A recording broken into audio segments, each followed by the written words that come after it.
আছে, অজিত ভূঞা ডাঙৰীয়া আছে, আমাৰ দলৰ দলপতি দেৱব্ৰত শইকীয়া ডাঙৰীয়া আছে। মই খালি 5 মিনিটৰ ভিতৰত কেইটামান কথা ক'ম যে আজি আমি ইয়াত কিয় আহিছো। মোক সাংবাদিকসকলে সুধিছে যে আপোনালোকে ইয়াৰ পৰা কি মেছেজ দিব বিচাৰিছে, আপোনালোকে কথাবিলাক ৰাইজক বুজাব পৰা নাই নেকি যে দেশত কি ঘটি আছে। মই এটাই কথাটো কৈছো যে আমি ৰাইজক বুজাব পাৰিছো। বহু ৰাইজে বুজিছে যে অসমত সাম্প্ৰতিক সময়ত, মই ভাৰতৰ প্ৰেক্ষাপটলৈ আজি নাযাওঁ, প্ৰথমতে মই নিজৰ ভৰিতলৰ মাটিখিনি আমি বচাব লাগিব।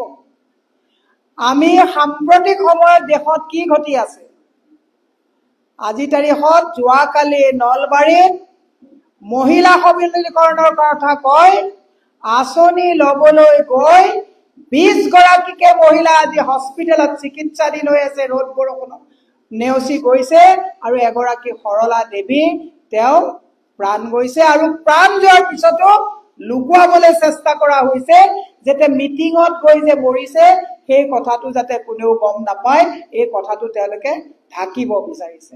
এয়াই হৈছে মহিলা সবলীকৰণ।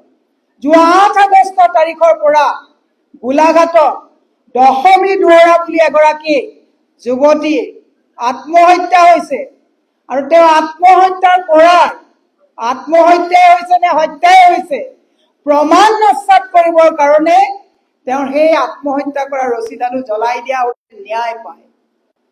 মোৰ কেতিয়াবা বেয়া লাগে যে আমি মানুহে কয় তোমালোকে বুজাব নোৱাৰা নেকি, বুজাও, কিন্তু পাব্লিক মেমৰিজ আৰ শ্বৰ্ট বুলি যিটো কথা কয় মানুহে পাহৰি যায়। জোনমণি ৰাভাৰ কথা আমি পাহৰিলো। আমি ৰাজনীতিৰ লগত জড়িত থকা 2-4 মানুহৰ জোনমণি ৰাভাৰ কথা মনত আছে। পুৰহি GMCত এটা শিশু হত্যাই কৰা হ'ল। একচুৱেলি তাত যেতিয়াকে পৰি মৰিলে সেই শিশুটোক হত্যা কৰা হ'ল। মই গৈছিলো, পিতৃয়ে সেই একদম নিপুতল কেঁচুৱাটো হাতত লৈ দুৱাৰে দুৱাৰে ন্যায় বিচাৰি ঘূৰি ফুৰিবলগীয়া হৈছে আৰু মানুহে চাগে আজি বা কালিৰ ভিতৰতে এই কথাটো পাহৰি যাব। হয়ো মানুহৰ এই যান্ত্ৰিকতাৰ দিনত ইমান কথা মনত ৰাখিবলৈ মানুহৰ সময় নাই। আজি তাৰিখত চবতছে ডাঙৰ কথাটো আজি নাগৰিক সমাজে গৈ আপোনালোকেও দায়িত্ব ল'ব লাগিব। 1,80,000 কোটি টকা ধাৰ। অপূৰ্ব বৰুৱা ছাৰ বহি আছে, আপোনাৰো চৰকাৰী হিচাপত 50,000 টকা ধাৰ আছে। ইয়াত বহি থকা প্ৰত্যেকজনৰ মূৰৰ ওপৰত 50,000 কৈ ধাৰ। মই মাননীয় মুখ্যমন্ত্ৰীক আজি এটা কথা সোঁৱৰাই দিব বিচাৰিছো, ধাৰ লৈ যেনেকে মাৰ্চেডিজ গাড়ী কিনি লাভ নাই, ধাৰ লৈ চমক দেখুৱাই একো লাভ নাই। এওঁলোকে কয় কংগ্ৰেছে কি কৰিলে। হয়, কংগ্ৰেছে 70 বছৰত যিখিনি school, college, engineering college, medical college, ৰাষ্ট্ৰ নিৰ্মাণ কৰিছিলে আৰু আপোনালোকে সপোন দেখুৱাইছিলে যে তাতকে বহুত ভাল কৰিব। কিন্তু আজি তাৰিখত ভয়ংকৰ তথ্য আপোনালোকে যদি সুপ্ৰিম কোৰ্টৰ এটা হিয়াৰিঙত দেখিছে, এজন জাজে উকিলক সুধিছে যে 3,000 বিঘা মাটি আদানীক কিয় দিয়া হ'ল। 3,000 বিঘা মাটি মানে প্ৰায় এখন জিলা। প্ৰায় এখন জিলা এজন মানুহক গতাই দিয়া হৈছে। গোপীনাথ বৰদলৈ এয়াৰপৰ্টটো আদানীক দি দিয়া হ'ল। আমি কিমান আন্দোলন অকলে কৰিম। অসমৰ ৰাইজ যেতিয়ালৈকে ওলাই নাহিব, অসমৰ ৰাইজ যেতিয়ালৈকে সজাগ নহব, তেতিয়ালৈকে কিন্তু অসম হিমন্ত বিশ্ব বাহিনীৰ পৰা বচাবলৈ বহুত কঠিন হ'ব। নাগৰিক সমাজে চেষ্টা কৰি আছে, চেষ্টা প্ৰত্যেকে কৰিব লাগিব।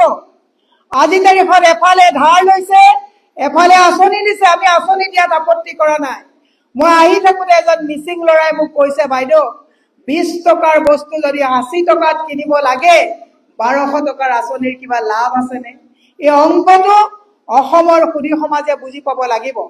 মই দীঘলীয়া নকৰি এটা কথাই মই আজি নগাঁৱৰ এই প্ৰেক্ষাগৃহক পুথিভঁৰাল প্ৰেক্ষাগৃহৰ পৰা অসমৰ মাতৃ সমাজক মই মহিলা কংগ্ৰেছৰ সভানেত্ৰী হিচাপে হাত জোৰ কৰি অনুৰোধ জনাইছো, জাগক, আপোনালোক সজাগ হওক। গুৱাহাটীলৈ মোৰ নামত বলক। ড্ৰাগছ খাই 17-18 বছৰীয়া ল'ৰা ছোৱালী কেনেকুৱা পংগু হৈছে, এই কথাবিলাক মাতৃ সমাজে যদি বুজি নাপায়। 7 লাখ ল'ৰা ছোৱালী স্কুল যোৱা বন্ধ কৰিছে, 7,000 স্কুল বন্ধ হৈছে, অলিয়ে গলিয়ে মদ আৰু ড্ৰাগছৰ বেহা চলিছে।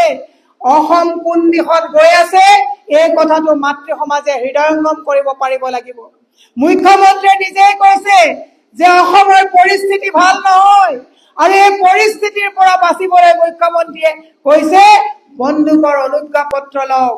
মই মাতৃ সমাজক আজি কৰজোৰে আহ্বান জনাইছো, ল'ৰা ছোৱালী যদি স্কুল যোৱা বন্ধ হয়, ল'ৰা ছোৱালীয়ে যদি মদ আৰু ড্ৰাগছত আসক্ত হয় আৰু হাতত যদি বন্দুকৰ লাইচেন্স লয়, তেতিয়াহ'লে অসমৰ সমাজ ব্যৱস্থা কি হ'ব বাদ দিয়ক।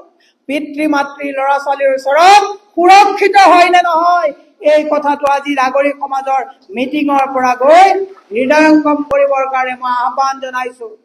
শেষত মই মাতৃ সমাজক আহ্বান জনাইছো, অত্যাৱশ্যকীয় সামগ্ৰীৰ যি মূল্য বৃদ্ধি হৈছে আমি সহ্য কৰিছো। আমি মুখ্যমন্ত্ৰীয়ে গাড়ী চলাইছে, হেলিকপ্টাৰ চলাইছে, আমি হিংসা কৰা নাই। লোৱা, যিমান পৰা লোৱা, বাগান লোৱা, ইংৰাজী বিদ্যালয়ৰ স্কুল লোৱা, ৰিজৰ্ট বাণী গ্ৰেঞ্জ লোৱা, আমি আপত্তি কৰা নাই। মানহানি গোচৰ দিছা, আমি কোৰ্টলৈ গৈছো, আমি ভয় কৰা নাই। কিন্তু আমি কৈছো ইমানবোৰ তোমালোকক দিয়াৰ পাছতো আজি 1250 টকা নিবৰ কাৰণে ডিজিটেল ইণ্ডিয়া বুলি প্ৰচাৰ চলোৱা মোদী চৰকাৰৰ দিনত চেক ল'বৰ কাৰণে কিয় বিজেপি মিটিঙত যাবলগীয়া হৈছে? ডিজিটেল ইণ্ডিয়াত এটা বুটাম মাৰি দিলে 10,000 টকা সোমাই যায়, কিন্তু তোমালোকে বুটাম টিপিব নোৱাৰি। তোমালোকৰ হাতত ৰিপৰ্ট কাৰ্ড নাই। মুখ্যমন্ত্ৰীৰ হাতত যদি আজি ডেভেলপমেণ্টৰ ৰিপৰ্ট কাৰ্ড থাকিলেহেঁতেন, আমি হিমন্ত বিশ্ব শৰ্মাক সুধিব বিচাৰিছো 5 লাখ চাকৰি দিম বুলি কৈছিলা, কিন্তু 16,000 চাকৰিৰ কাৰণে 32 লাখ নিবনুৱা যুৱক যুৱতী এপ্লাই কৰিছে। মাতৃ সমাজ কথাটো সহজভাৱে নলব। 16,000 ভেকেঞ্চি পোষ্টৰ এগেইনষ্টে যদি 32 লাখ ল'ৰা ছোৱালীয়ে চাকৰি বিচাৰিছে, তেতিয়াহ'লে আৰু কিমান লক্ষাধিক ল'ৰা ছোৱালী নিবনুৱা হৈ হতাশগ্ৰস্ত হৈ সুইচাইড কৰি আছে দৈনিক, এই কথাবিলাকো আমি বুজি পাব লাগিব। সেয়ে মই বাকী ক'ব কাৰেণ্ট গৈছে, গতিকে আপোনালোকক মই ৰাজনৈতিকভাৱে সজাগ হৈ 26ত ৰাইজৰ যিটো ভোটাধিকাৰৰ যিটো শক্তি, এই শক্তিটো আপোনালোকক প্ৰয়োগ কৰি সুস্থ গণতান্ত্ৰিক এখন চৰকাৰ গঠন কৰিবৰ কাৰণে আহ্বান জনাই মোৰ বক্তব্য মই ইমানতে সামৰণি মাৰিছো। ধন্যবাদ।